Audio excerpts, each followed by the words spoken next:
The Force is with you, young Skywalker. But you are not a Jedi yet.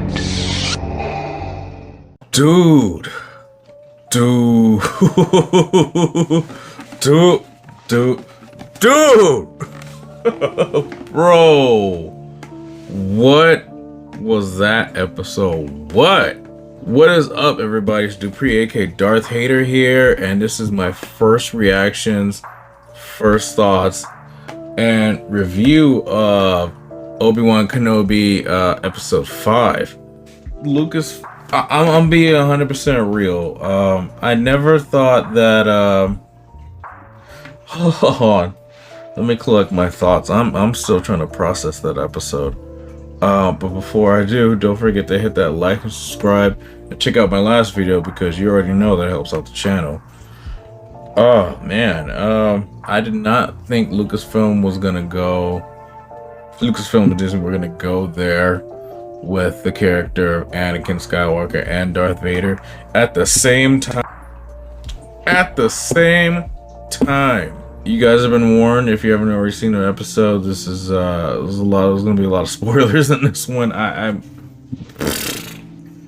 This is by far my favorite episode, honestly. I never thought I would see in live action. Granted, you know, this was like comic book stuff. We start off like, you know, with the flashback with Coruscant, like Attack of the Clones era with Anakin and Obi-Wan and the Jedi training area, which is probably the same area that the younglings in the first episode were like training at when Order 66 happened. We got Anakin and Obi-Wan sparring. Then it cuts to Vader like in a Star Destroyer, and then he gives Reva like a promotion as a Grand Inquisitor, which was epic and menacing. Like I said, I never thought that Disney would make Vader this scary, and I'm really liking how they're handling him. And I hate to say, you know, I feel like they're doing a better job than in the original trilogy with how scary they're making him. But I can't say that. I really can't. He gives her the title of Grand Inquisitor, gives her like, you know, the magical Disney pen. So she has her promotion.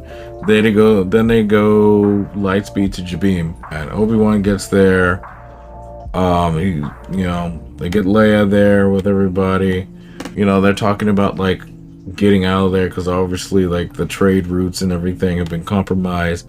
And then we see like a whole wall of like Jedi names have been there, and like a next thing, you know, I already know somebody's gonna like translate all those names by like tomorrow, whatever, today.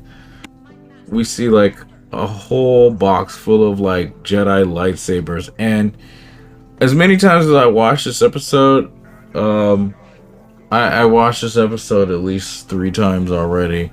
I could not tell whose lightsabers those were. Those don't look like anybody's lightsabers that I know personally. Like I couldn't. Like a couple of them look a little gold silvery. I couldn't tell if they were Mace Windu, whoever, whatever. And then Obi-Wan grabs like a cloak and with the sleeves ripped off. So I'm just like, okay, they got their homage to the mythos Obi-Wan figure. His third sister gets there. Obi-Wan talks to her, and he realizes like, how does she know that it's Anakin Skywalker? And then Obi-Wan's just like, you were at the temple, you were at Order 66.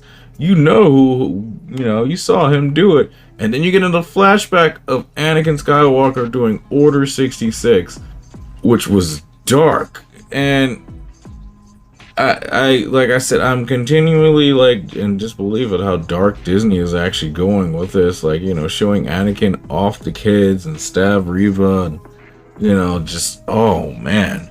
We get more of a flashback, I know, with the duel with Anakin and Obi-Wan, and it's basically like kind of like that was foreshadowing. That was definitely foreshadowing. Anakin still, even on how powerful he is, he still has one more lesson to learn, like patience, like, you know, with how arrogant he is. He always has to win. And then we get Vader landing on the planet, coming after Kenobi, after, you know, Reva kind of, you know, sort of innocent sides with Obi-Wan. Not really, but kind of.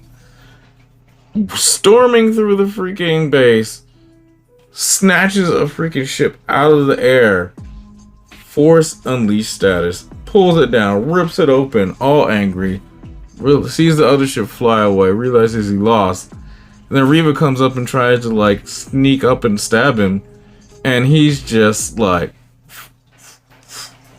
with the Force. And oh my god, I never thought they were gonna give us this Darth Vader. This was like the Vader from comic books, Vader from Rogue One, all wrapped into one. Just stuff that we know, we always heard he could be, he could do. They did in this episode, and this is just episode 5.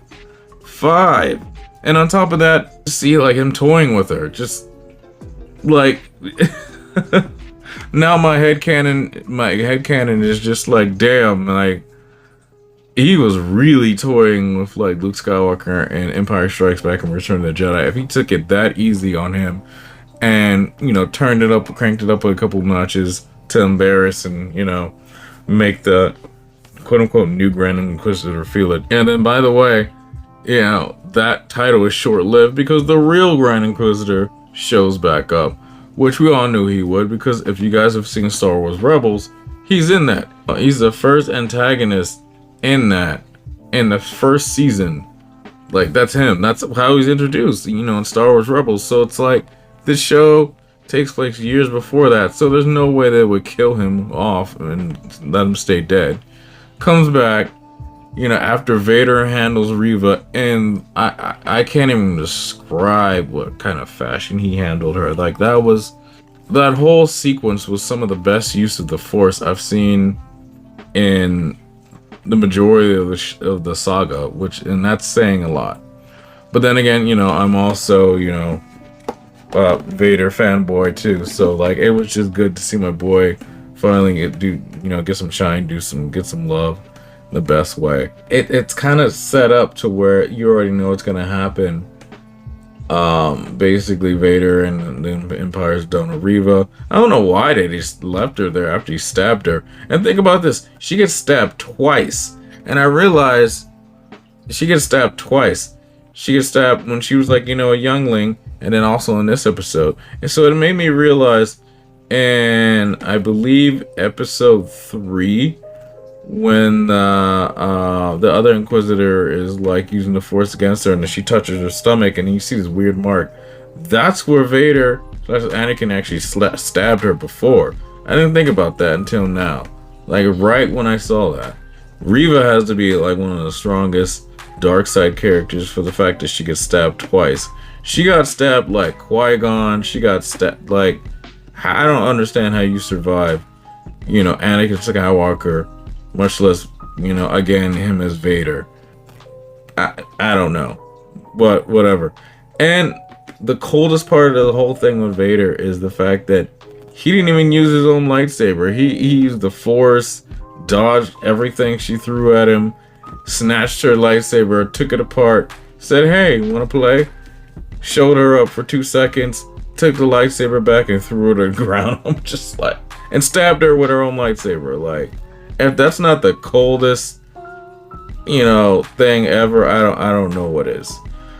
I just can't, like, I need to watch this episode a few more times. I watched it on a little TV with little sound. I need to go watch it on my big TV so I can have that real experience. See, I'm mad at you guys that live over in Canada. I'm really mad at you guys.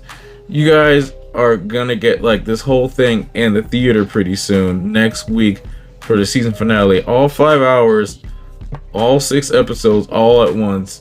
And, you know, here we're down here in the States stuck to, like, you know, watch it like on regular normal TVs, unless you have a theater in your house. But yeah, I'm gonna be making a lot more videos on this. You guys already, I'm pretty sure if you guys saw me in a live stream on the Eternal Sith channel, you already know my jaw was dropped for the majority of the episode, as were most of us. But yeah, thank you, Disney. Thank you, Lucasfilm. Thank you, Deborah Child. Thank you. Thank you, Hayden Christensen. Thank you, Ewan McGregor, for coming back and doing all this. Thank you. Thank you, O'Shea Jackson. Anyway, guys, I have so many thoughts about this. But let me know what you guys thought about this in the comments down below. Let me know what you thought about Vader in this whole episode. Basically, we got Force Unleashed as comic book Vader. Let me know about what you guys think about Obi-Wan and, like, you know, Tella and everything that happened with that. Leia, the lightsabers, the names on the wall. If somebody can translate that, let me know, because I don't have like a Arabish thing to translate. But anyway, let me know down below what you guys thought about this whole episode. And if you guys like this video, you can hit that like button, and if you're not already subscribed to the channel, hit that subscribe button, and also don't forget to hit that bell to get notifications from our latest videos. That would be great. Anyway, guys, hold on, let me do this right.